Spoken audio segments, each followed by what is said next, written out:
Hi there, my name is Moray. I am a fashion designer trying to learn a lot more about history, and welcome to my series where I talk about partners of some of the most famous people in antiquity. However, we're doing a twist on this video.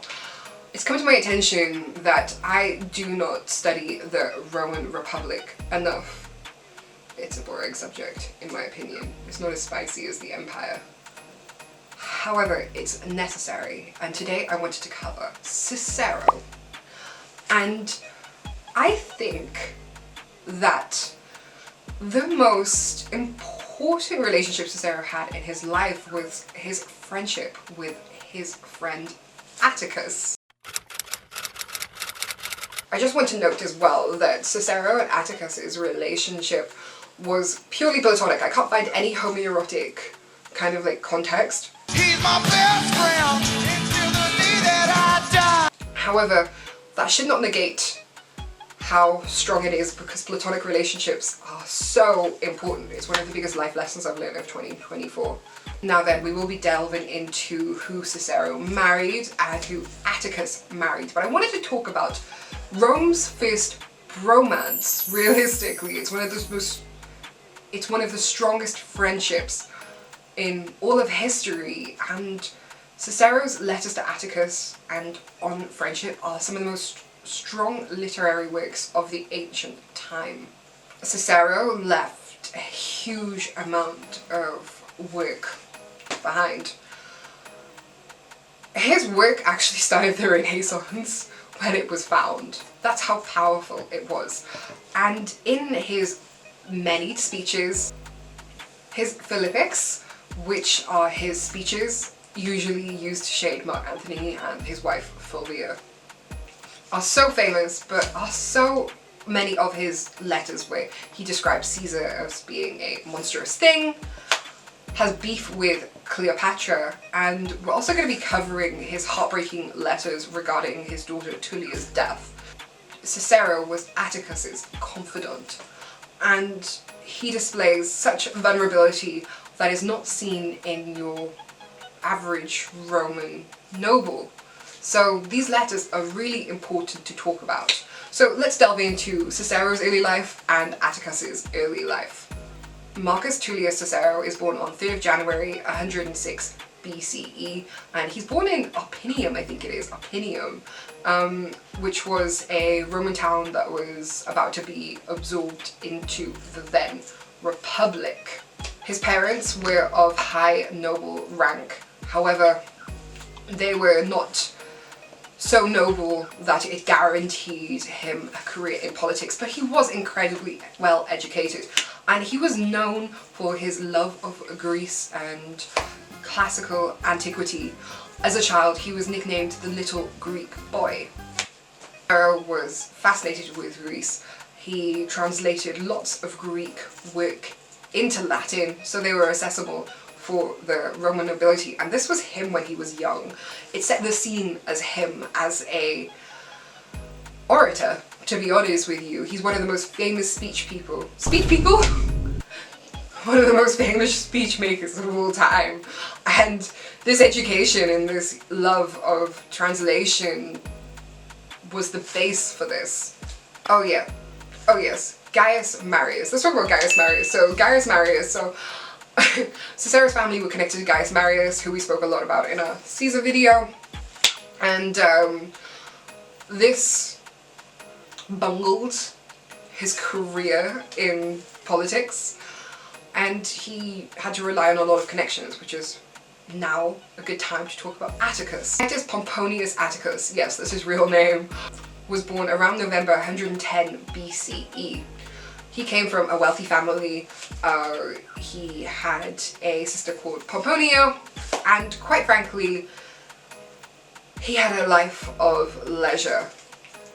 He met his bestie, Cicero, during his schooling, and Atticus, I mean, in modern day, he was basically a lobbyist, essentially. Atticus was a lobbyist.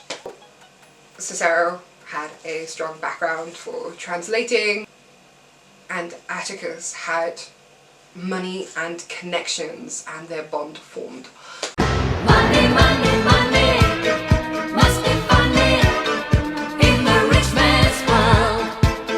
let's discuss Cicero's romantic relationship. So let's talk about Terentia, who was his wife for around, I think it was like 30 years. He married her when he was 27, and it was a marriage of convenience. He came from a patrician background, and she was a wealthy heiress, and it was very good for his political affluence.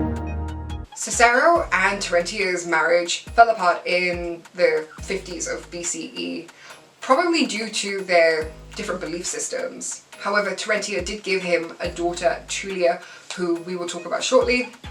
Let's discuss now Cicero's second marriage. Cicero marries a lady called Publilia, and she is quite a young bride. However, Tullia ends up passing, and this breaks Cicero, and he divorces Publilia due to the fact that she's quite unsympathetic. I also wanted to talk about Aurelia, who was a lady that Cicero friend-zoned when he got divorced from Publilia. She was a friend and confidant, and she's mostly omitted from historical records, but we can see her in some sources. And apparently he didn't want a relationship with this lady who was deeply intertwined with him, and I just find that fascinating. I can't imagine Cicero as a man who would be wanted that much, unlike Mark Antony or even Caesar. There is nothing between us. There has never been anything between us. Just a... Atticus's personal life. Well, to be honest with you, Atticus had one wife, Pilia, and it was a happy marriage. It was a happy marriage that lasted 12 years, and there's not much more to say about it. It was a happy marriage that lasted 12 years.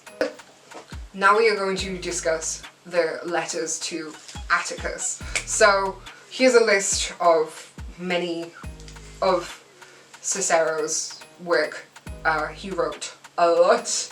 However, Letters to Atticus stands out so well because not only is it a fantastic primary resource on the Republic, but also it's kind of funny and heartbreaking. I mentioned this Substack that I'm obsessed with. It's called Epistolae. It's a letter you receive on the day it was written, and you get it in your inbox, and I love how classics are being reimagined. I wonder what Cicero would think about of the future where people were sending his letters, his private letters, all around the world. Let's talk about the context of these letters and then some of their content. The correspondence to Atticus from Cicero began on 68 BCE, and Cicero was a rising figure in Roman politics. Over the next 24 years, they exchanged hundreds of letters over the course of Cicero's political life. And these letters are not only juicy anecdotes about the senator of the time, but of Roman life and of his really intense emotions. Let's also cover his political exile in 58 BCE, which is, quite frankly, an anxiety-driven time for this man as he reflects on his deteriorating political career. I want to share some of my favourite anecdotes from these letters. I love the shade he throws at people like Brutus. I love the shade he throws at Julius Caesar. He didn't stab Caesar, but he didn't like Caesar and the Queen Cleopatra. I also want to add some of the content of the letters he wrote regarding Tullia, because when we think of ancient antiquity, we think of strong men, and the sad boy of classics, I think, is like Marcus Aurelius when you're reading Meditations. However, I think his letters regarding Tullia, his daughter, are so haunting. In one of his letters, for example, he writes to his best friend and states, "The things that you liked within me are gone." It's reported that Cicero spent a long time grieving alone in a forest. When his daughter died, he was devastated, and Seneca notes, especially at that time of the Republic, even now, men were not allowed to grieve. They just had to go into public office and work. But we see a really raw, vulnerable side of Cicero. It's heartbreaking. Lastly, in this video I wanted to talk about the power dynamic between Cicero and Atticus. Atticus was incredibly rich. He had his own publishing house via getting slaves to rewrite scripts. He published a lot of Cicero's work. He was a man of leisure. He spent a lot of time in the Senate. You know, having rich friends when you're in politics is very, very, very important. And Cicero relied on him a lot because Cicero was a patron of Atticus. Atticus paid his debts off. He helped that he lobbied for Cicero, and he published his writing via those slaves. However, the power dynamic I think is a bit skewed, obviously, and yeah, I think the power dynamic is quite skewed. However, also, if we look at the power dynamic, we can see that Cicero was like the face of the friendship. he was the public figure, and what's heartbreaking is that none of Atticus's correspondence is around, right? We can't see any of Atticus's correspondence, so we don't have any of Atticus's view. However, from what evidence we have surviving, we can see that Atticus was a man who did his bidding in private, and Cicero was just the speech maker. He was the orator.